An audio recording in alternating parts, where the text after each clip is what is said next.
بسم الله الرحمن الرحيم. الحمد لله رب العالمين، والصلاة والسلام على نبينا محمد وعلى آله وصحبه أجمعين، أما بعد. يقول الإمام القرطبي رحمه الله: البصر هو البوابة الأكبر إلى القلب. وهذه حقيقة، إن أكبر بوابة مفتوحة على القلب هي بوابة العين، البصر. فمن حمى هذه البوابة فقد حمى أعظم جوهرة يملكها في الوجود، التي هي محل نظر الرب، ألا وهي القلب. قال النبي صلى الله عليه وسلم: إن الله لا ينظر إلى صوركم وأموالكم، ولكن ينظر إلى قلوبكم وأعمالكم. والله يا أخوة يا أخوات، ما من أحد جرب غض البصر واستمر إلا وجد العجب، ومن وجد العجب لا يعود. روي أن موسى عليه السلام قال في بعض مناجاته: يا رب، عجبت ممن يجدك ثم يرجع عنك. فقال الله: يا موسى، إن من وجدني لا يرجع عني، وما رجع من رجع إلا عن الطريق. يعني الذين انتكسوا عن طريق الاستقامة لم يصلوا أصلا إلى الله، إنما رجعوا وهم لا يزالون في منتصف الطريق، استعجلوا ولم يصبروا. أما الواصل الحقيقي للحب الإلهي والولاية فهذا مستحيل أن يعود إلا أن يشاء الله. من وصل إلى النور الأعظم مستحيل أن يعود إلى الظلمات. ما هي فائدة غض البصر في الدنيا؟ ماذا أستفيد أنا شخصيا في حياتي هنا في الدنيا قبل الآخرة؟ أول فائدة تلمسها في حياتك هي حلاوة الإيمان والشعور القوي بالقرب من الله. ثم إذا استمريت بذلك يكرمك الرحمن برقة القلب لذكره ولذة البكاء، وهي لذة عالية سماوية يدخل بها الإنسان إلى عالم الملكوت الأعلى. وكما قيل: من غض بصره غزرت من خشية الله دمعته.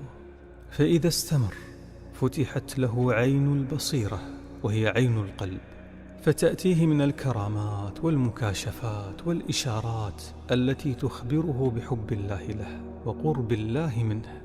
ثم بعد ذلك يكون مستجاب الدعاء. فإن بلغ هذه المرحلة من الحياة مع الله وهذه الدرجة من السعادة، مستحيل أن يقدم شيئا من ملذات الدنيا الدنيئة على هذا الرقي السماوي القدسي والعالم الملكوتي. وهذه من أعظم المكافآت التي يكافئ الله بها عبده المؤمن، لأن من ترك شيئا لله عوضه الله خيرا منه. ما هو الدليل على كلام هذا؟ قال رسول الله صلى الله عليه وسلم: ما من مسلم ينظر إلى محاسن امرأة أول مرة ثم يغض بصره إلا أخلف الله له عبادة يجد حلاوتها، كما في الحديث القدسي الذي رواه الحاكم والطبراني عن النبي صلى الله عليه وسلم فيما يرويه عن ربه عز وجل قال: إن النظرة سهم من سهام إبليس مسموم، من تركها من مخافتي أبدلته إيمانا يجد حلاوته في قلبه. قال مجاهد: غض البصر عن محارم الله يورث حب الله. قال أحد الصالحين: كلما غض المسلم بصره عن الحرام ازداد الإيمان في قلبه واتسع النور في فؤاده، فينتشر النور إلى جوارحه، فتبكي العين من الخشية ويسكن الجسد من الهيبة، فعند ذلك يتطلع إلى المزيد من الغض، فيغض قلبه عن كل ما سوى الله، فلا يرى بعينه إلا فعل الله، ولا يسمع بأذنه إلا ما يرضي الله، وعند ذلك يتذوق قلبه حلاوة قرب الله منه، كما في الحديث القدسي: فإذا أحببته كنت سمعه الذي يسمع به وبصره الذي يبصر به. تواترت الأقوال والتجارب أن غض البصر يولد النور في القلب. ففي سورة النور بعد أمر الله تعالى للمؤمنين والمؤمنات بغض البصر أتت مباشرة بعدها: الله نور السماوات والأرض. قال ابن القيم رحمه الله عن غض البصر أنه يكسب القلب نورا كما أن إطلاقه يكسبه ظلمة، ولهذا ذكر الله آية النور عقيب الأمر بغض البصر فقال: قل للمؤمنين يغضوا من أبصارهم ويحفظوا فروجهم. ثم قال إثر ذلك: الله نور السماوات والأرض، مثل نوره كمشكاة فيها مصباح، أي مثل نوره في قلب عبده المؤمن الذي امتثل أوامره واجتنب نواهيه. وإذا استنار القلب أقبلت وفود الخيرات إليه من كل جانب، كما أنه إذا أظلم أقبلت سحائب البلاء والشر عليه من كل مكان. فإذا فقد ذلك النور بقي صاحبه كالأعمى الذي يجوس في حنادس الظلام. ما هو فضل غض البصر في الآخرة؟ قال النبي صلى الله عليه وسلم: اضمنوا لي 6 من أنفسكم أضمن لكم الجنة، وذكر منها: وغضوا أبصاركم. فغض البصر يعتبر من أهم أسباب دخول الجنة.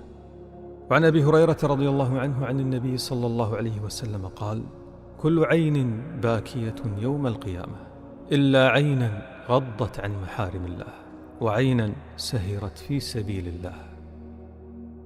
من الفوائد الجميلة جدا التي استوقفتني، قال بعض العلماء: لما كان المؤمن الطيب غاضا لبصره قاصر الطرف عن الحرام في الدنيا، كان هذا العبد الطاهر أهلا لمن هي مثله في هذه الصفة في الجنة، الحور العين التي وصفها الله سبحانه وتعالى بقاصرات الطرف. فلما قصر طرفه عن الحرام كان أهلا لهذه الحورية التي قصر طرفها عن جميع الرجال إلا زوجها المؤمن في الجنة. الحورية التي قال عنها النبي صلى الله عليه وسلم: لو اطلعت امرأة من نساء أهل الجنة إلى أهل الأرض لملأت ما بينهما ريحا ولأضاءت ما بينهما، ولتاجها على رأسها خير من الدنيا وما فيها.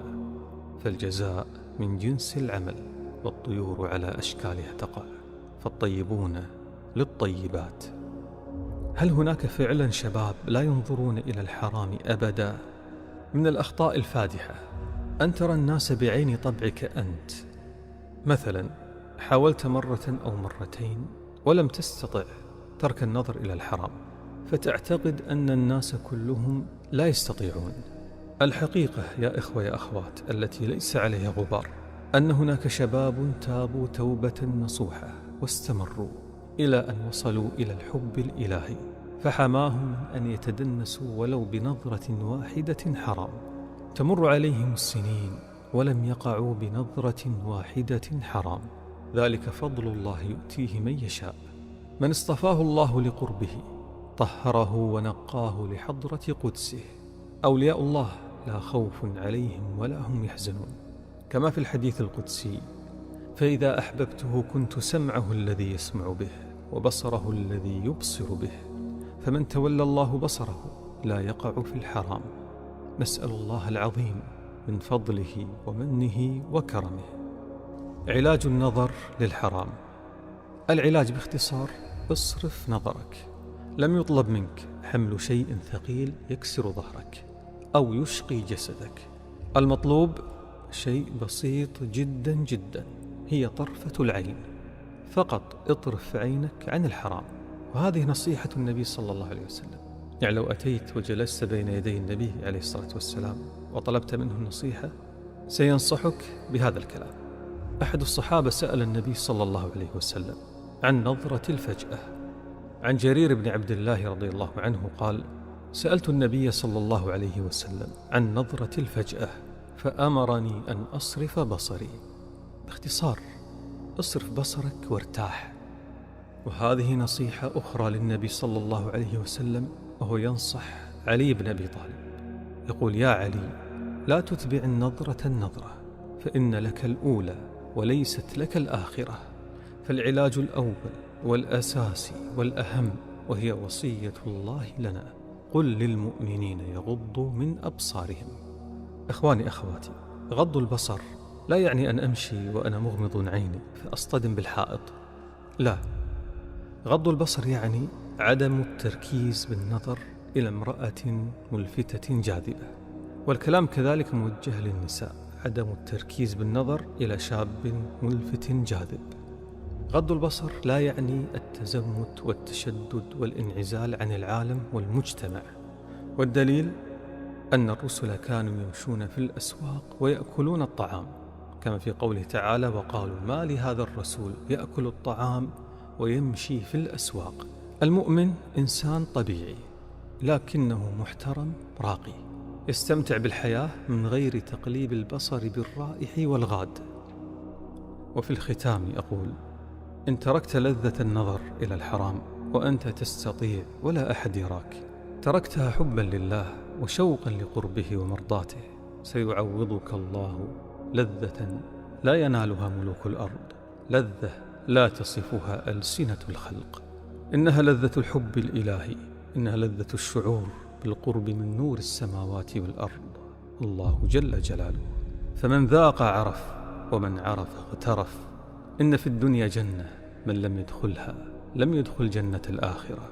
وكما قيل: كلما طهر القلب رق، فإذا رق راق، وإذا راق ذاق، وإذا ذاق فاق، وإذا فاق اشتاق، وإذا اشتاق اجتهد، وإذا اجتهد هبت عليه نسائم الجنة، فيفرح بالطاعة ويصير من أسعد الناس. اللهم يا مقلب القلوب والأبصار ثبت قلوبنا على دينك. اللهم يا مقلب القلوب والأبصار ثبت قلوبنا على دينك. ربنا لا تزغ قلوبنا بعد إذ هديتنا وهب لنا من لدنك رحمة إنك أنت الوهاب. اللهم طهر أعيننا، اللهم نقي أبصارنا، اللهم افتح عين بصيرتنا، اللهم اجعلنا من أوليائك المقربين، واجعلنا أهلا أصفياء أنقياء طاهرين لقربك العظيم. تقدست أسماؤك جل جلالك. سبحانك اللهم وبحمدك، أشهد أن لا إله إلا أنت، أستغفرك وأتوب إليك.